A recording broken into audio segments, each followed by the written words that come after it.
ตัวใหญ่ๆ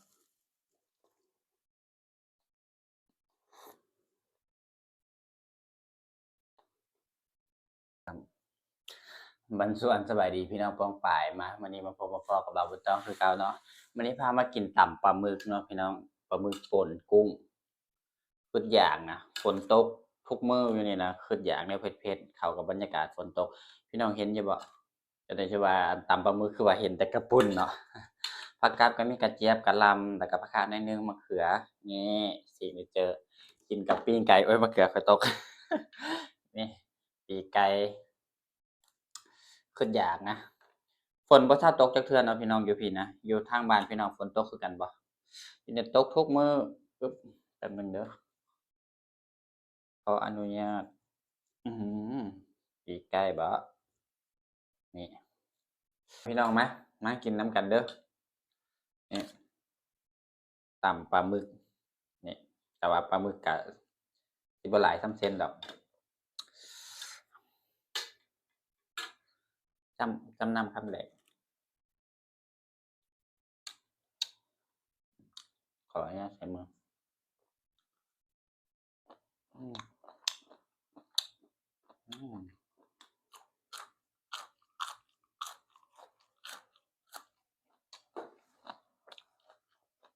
กินแล้วมันจะยินเสียงอยู่บ่ไม่ข้อยมักมันมักหลุดนะ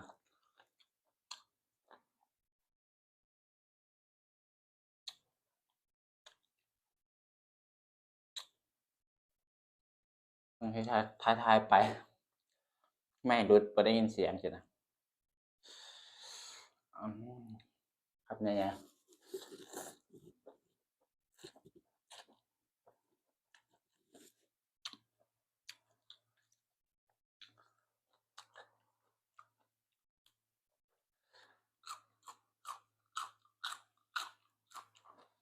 อืม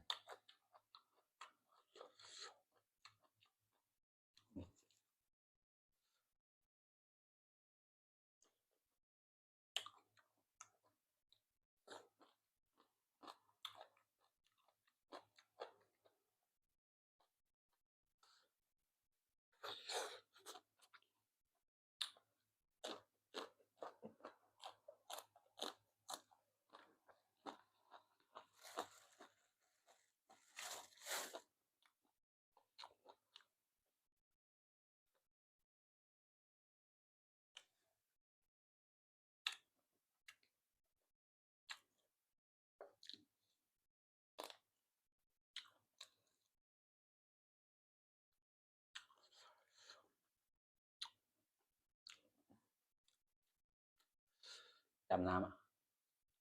ตำบักหุ่ง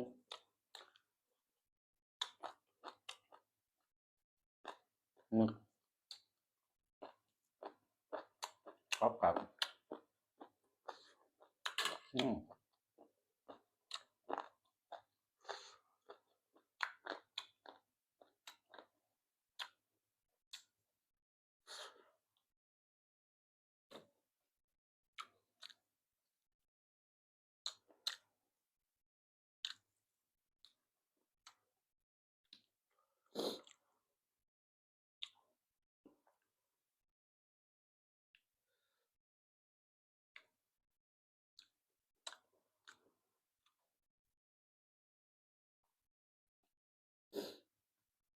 ผักขาแฮวผักขาแต่เมื่อวานนี่พุ่นแหละบ่ได้ใส่ตู้เย็นไว้แต่ก็ยังกินได้อยู่พี่น้องยังกินได้อยู่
เนาะ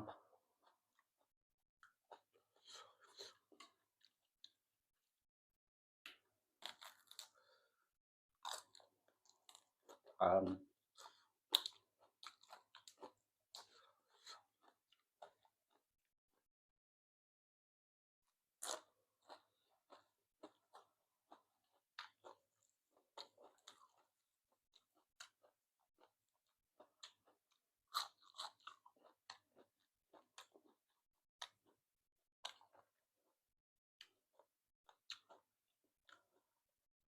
จ้ะ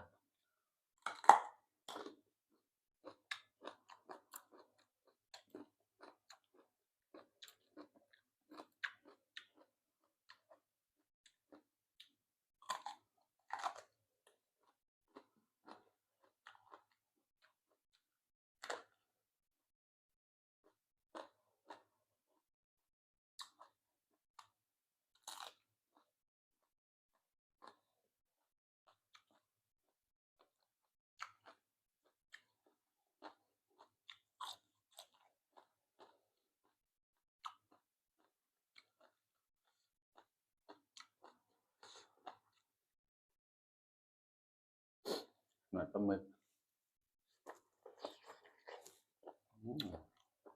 เด้งเลย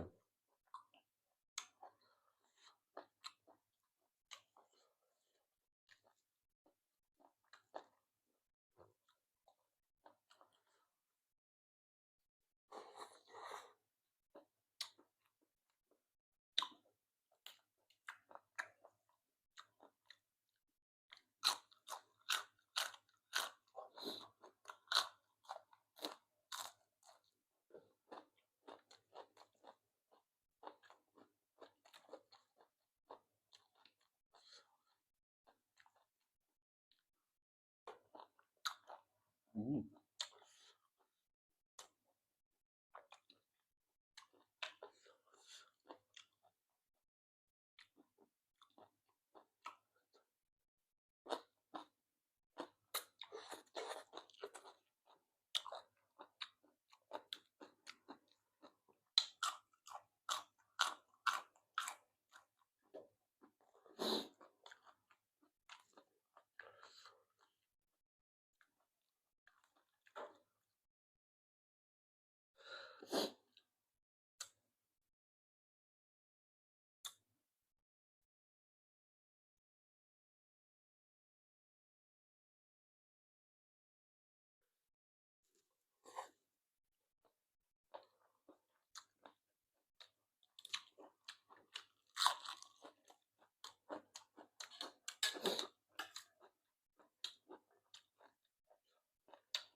ไป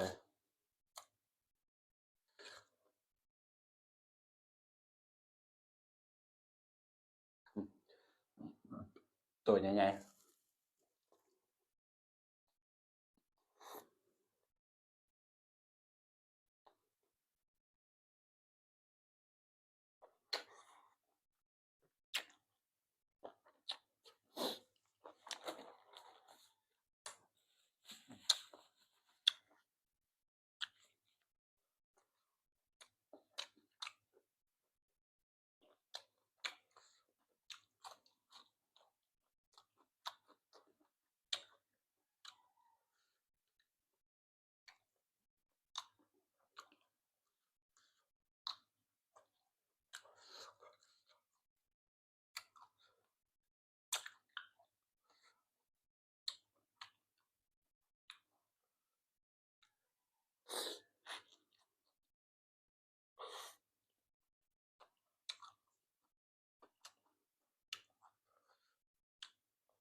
ม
อืม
พี่น้อง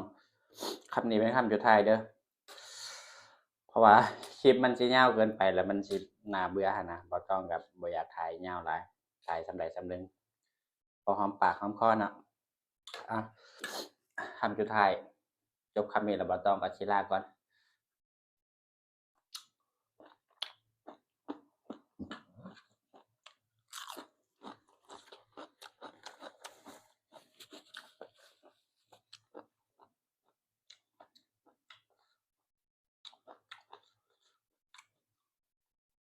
คลิปนี้ก็สิขอจบลงเพียงเท่านี้เด้อพี่น้องคลิปหน้าพอกันไหมคลิปนี้บ่ต้องขอลาไปก่อน